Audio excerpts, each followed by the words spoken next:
In 1962, at the height of the Cold War, a crisis emerged in the United States, one that could have had a devastating aftermath. This 13-day political and military standoff between the United States and the Soviet Union was one of the most tense moments of the Cold War. Before the Cuban Missile Crisis, Fidel Castro took control of Cuba in 1959, overthrowing Fulgencio Batista, who was the former dictator backed by the U.S. government. Soviet leader Nikita Khrushchev allied with Castro after the Cuban Revolution. Castro then established a communist government in Cuba, making it a Soviet ally. This was a cause for concern in the United States because there weren't any Soviet allied countries close to them before this happened. Under Castro, Cuba became increasingly dependent on the USSR for economic and military aid.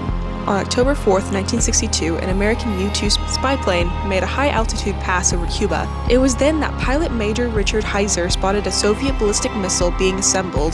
President Kennedy was made aware of the situation on October 16th, and he assembled EXCOM, the executive committee made to combat the crisis. The Soviets began hiding many missiles in Cuba. On October 22nd, JFK made a TV address in which he warned the American people about the Cubans harboring Soviet missiles and explained his plan to create a blockade. Good evening, my fellow citizens. This government, as promised, has maintained the closest surveillance of the Soviet military buildup on the island of Cuba.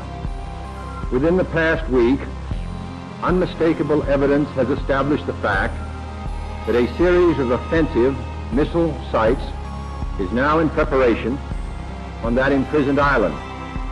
The purpose of these bases can be none other than to provide a nuclear strike capability against the Western Hemisphere. And under the authority entrusted to me by the Constitution, as endorsed by the resolution of the Congress, I have directed that the following initial steps be taken immediately.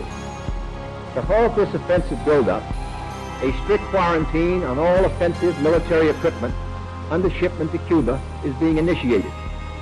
All ships of any kind bound for Cuba, from whatever nation or port, were they found to contain cargoes of offensive weapons, be turned back.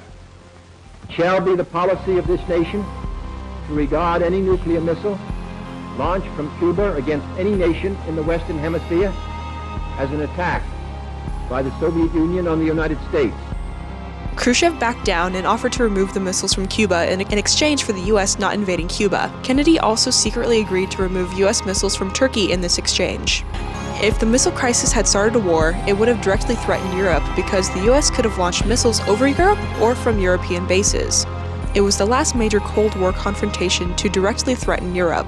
The US and Soviet Union concluded a nuclear test ban treaty in 1963, which marked the beginning of lessening tensions between the US and USSR.